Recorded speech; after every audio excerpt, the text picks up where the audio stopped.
নমস্কার বন্ধুরা, সীমাজ রান্নাঘরে তোমাদের অনেক অনেক স্বাগত। আশা করি সবাই খুব ভালো আছো। দেখো, আজ আমি নিয়ে এসেছি ডিমের ঝোল, কিন্তু একটু ভিন্ন রকমের ডিমের ঝোল। আমাদের অনেকেই ডিমের ঝোল খেলে গ্যাস অম্বল হয়, তো সেই কথা মাথায় রেখে আমি বানাতে চলেছি আজ এই ভিন্ন স্বাদের একটি ডিমের ঝোল।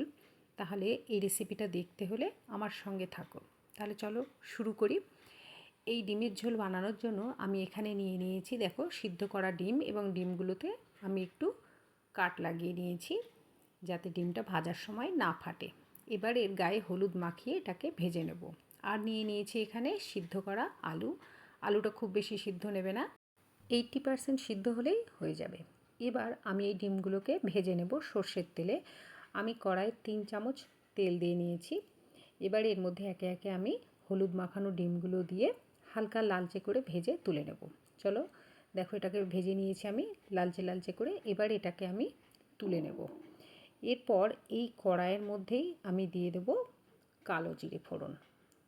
এখানে আমি 1/4 চামচ কালো জিরে ফোড়নে দিলাম। আমরা জানি কালো জিরে আমাদের শরীরের জন্য খুবই ভালো। এরপর এর মধ্যে আমি দিয়ে দিচ্ছি যে আলুটা আমি সিদ্ধ করে রেখেছিলাম। তোমরা দেখতেই পাচ্ছ আলুটা দেখো খুব বেশি কিন্তু সিদ্ধ হয়নি, মানে 20% সিদ্ধটা হবে যখন আমি এটাকে মশলা আর জলের সঙ্গে ফোটাবো। এবার এই আলুটাকে আমি হালকা লালচে করে ভেজে নেব। দেখো, আলুটা লালচে করে ভাজা হয়ে গেছে। এরপর এর মধ্যে আমি দিয়ে দিচ্ছি পেঁয়াজ বাটা।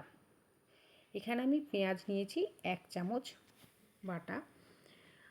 এবার এই পেঁয়াজটাকে আমি 1 থেকে 2 মিনিট মতন মিডিয়াম ফ্লেমে একটু ভেজে নেব। 1 থেকে 2 মিনিট মতন ভাজা হয়ে যাওয়ার পর এর মধ্যে আমি দিয়ে দেব আদা, রসুন এবং কাঁচা লঙ্কা পেস্ট। এটাও পরিমাণে আমি নেব 1 চামচ মতো। তোমরা চাইলে ঝালটা একটু কমও দিতে পারো, আবার বেশিও দিতে পারো। আমি এখানে রান্নাটা পুরোটাই কিন্তু কাঁচা লঙ্কা দিয়ে করছি, কারণ এখানে শুকনো লঙ্কার ব্যবহার করলে সেটা আরও হজমের পক্ষে খুবই দুষ্কর হয়ে যায়।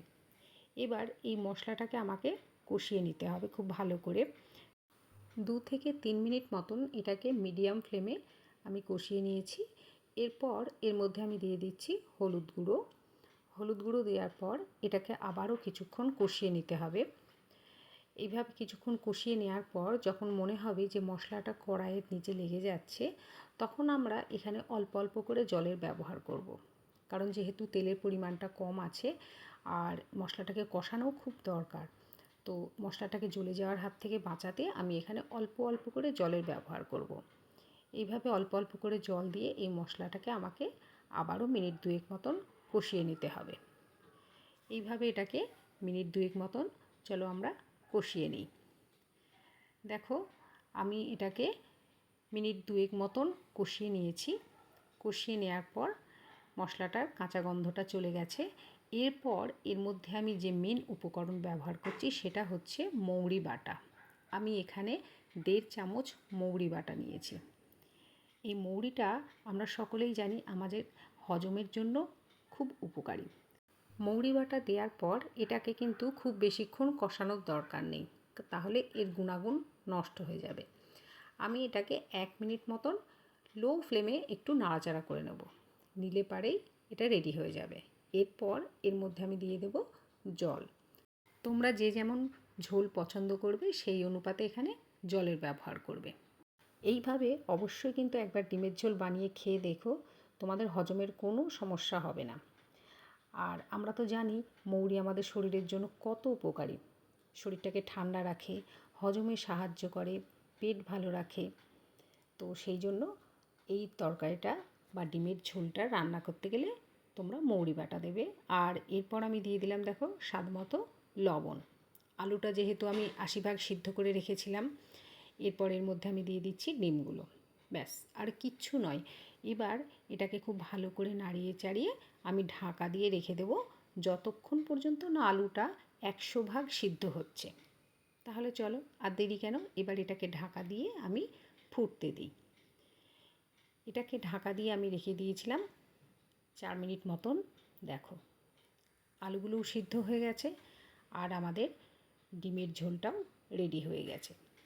এবার আর কিছুই নয়, গ্যাসটা বন্ধ করে দেব, ওপর থেকে ছড়িয়ে দেবো আমি ধনেপাতা। আমরা জানি ধনেপাতাও আমাদের হজমের সাহায্য করে।